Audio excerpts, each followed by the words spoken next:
একটি একজন উপদেষ্টার একটু আপনাকে উদ্ধৃতি দিয়ে বলতে চাই। বাংলাদেশ আওয়ামী লীগ নর্থ দিল্লি বলেনি, উপদেষ্টা আসিফ মাহমুদ সজীব ভুঁইয়া একটি পোস্ট করেছেন, বাংলাদেশ আওয়ামী লীগ নর্থ দিল্লি জোটভুক্ত হয়ে যে কুমির ডেকে আনছেন তা আপনাদেরই খাবে। আর একটু ছোট করে একটু পড়ি, আমাদের না আছে মরার ভয়, না আছে হারাবার কিছু ভয়, একমাত্র আফসোস গণতান্ত্রিক রূপান্তর আর এদেশের মানুষের ভাগ্যে কোনোটাই ইতিবাচক পথে যাবে না আর কি। স্বপ্ন দেখে স্বপ্ন ভঙ্গের কষ্টই বোধ হয় এদেশের ভাগ্য।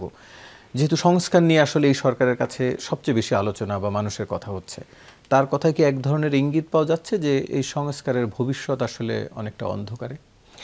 না না না, আমি মোটেই আসলে মনে করি না যে অন্ধকারে। এই সরকার যে কাজগুলো করছেন, অর্থাৎ সংস্কার কোথায় কোথায় হওয়া দরকার সেগুলো কিন্তু চিহ্নিত হয়ে গেল। কিন্তু আমি মনে করি যে সংস্কার বাস্তবায়নের দায়িত্বটা এই সরকারের নেওয়া উচিত না। আমার মূল কথাটি হচ্ছে সেই কাজগুলো আসলে নির্বাচিত সরকার, নির্বাচিত পার্লামেন্টের মাধ্যমে তারা এগুলোর ভিত্তিতে কোনগুলো তারা বাস্তবায়ন করবেন না সেই ভিত্তিতে তারা এই কাজগুলো করবেন।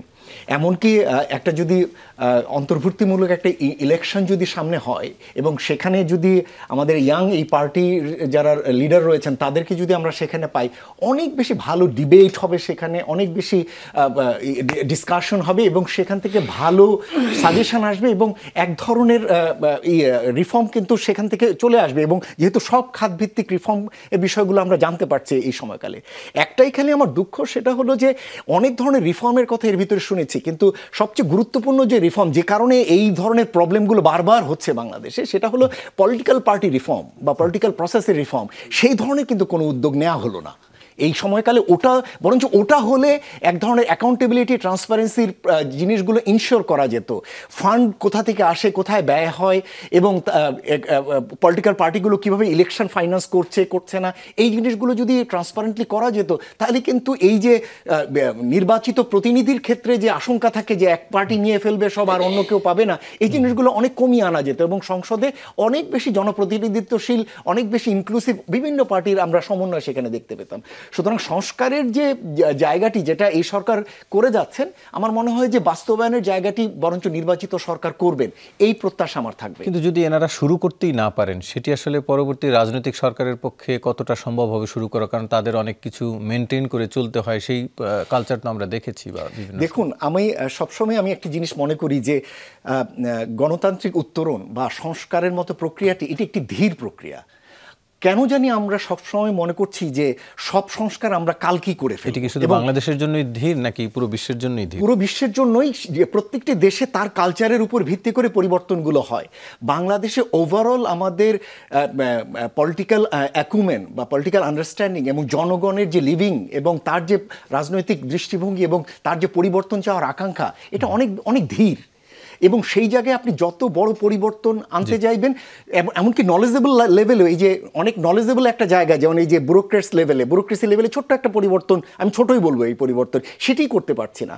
আর সাধারণ জনগণ লেভেলে যখন বড় পরিবর্তনের চেষ্টা করবেন, সেটা তো আরও বেশি চ্যালেঞ্জিং। সুতরাং সেই জায়গা থেকে আমার মনে হয় যে অনেক দ্রুত অনেক বড় পরিবর্তন করার চেয়ে ধীরে ধীরে রাজনৈতিকভাবে সহনশীল, গ্রহণযোগ্য একটা প্রক্রিয়ার মাধ্যমে আমাদের করা উচিত মনে করছেন। আশরাফ আহমেদ, একটু আপনার কাছ থেকে জানতে চাই যে এর আগে যুক্তরাষ্ট্রের যে বাড়তি শুল্ক নিয়ে ব্যাপক আলোচনা হয়েছে, আজকেও গণমাধ্যমের খবরে জানা গেছে যে যুক্তরাষ্ট্রের সাথে ভারত বাণিজ্য চুক্তি করতে যাচ্ছে। আমরা যতদূর জেনেছি যে বাংলাদেশের কাছ থেকে লিখিত প্রস্তাব চেয়েছে যুক্তরাষ্ট্র। কোন পর্যায়ে আসলে রয়েছে এখন? কি মনে হয় যে 3 মাসের স্থগিতাদেশের মধ্যে আমরা এই সমস্যার সমাধান করতে পারছি কিনা? আমরা আশা করি করতে পারবো। আমরা যতটুকু জানি যে আমাদের কমার্স মিনিস্ট্রি বেশ কিছু উদ্যোগ নিয়েছেন, আমরা কিছু প্রস্তাবও দিয়েছি। এটা আমরা বোধহয় ডিটেইল প্রস্তাব হিসেবে সামনেই আরও অনেকগুলো জিনিস তুলে ধরব।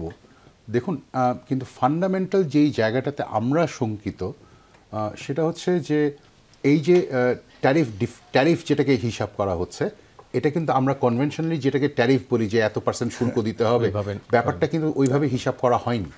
এটা হিসাব করা হচ্ছে যে টোটাল এক্সপোর্টের সাথে আপনার ট্রেডের সাথে আমাদের ট্রেড ডেফিসিটের রেশিওটা কত।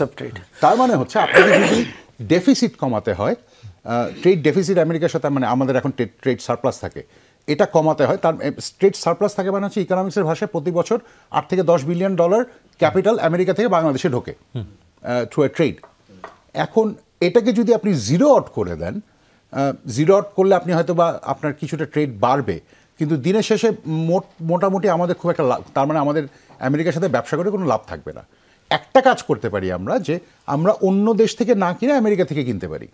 যে এখন আমরা সয়াবিন কিনি, এলএনজি কিনি, ধরেন আপনার কিংবা উইট কিনি কানাডা থেকে কিনি, অস্ট্রেলিয়া থেকে কিনি, কিংবা মিডল ইস্টের কাছ থেকে কিনি। আমরা যদি এই আমদানিগুলো যদি আমেরিকা থেকে করি তাহলে এটা হয়তোবা সম্ভব হবে। কিন্তু সেক্ষেত্রে আমাদের মাথায় রাখতে হবে আমাদের যে অন্যান্য যে দেশগুলোর সাথে যে সম্পর্ক সেখানেই বা কী হবে। আবার এখানে আরেকটা অদ্ভুত জিনিস আছে যেটা আমেরিকার ক্ষেত্রে সবচেয়ে বেশি প্রযোজ্য।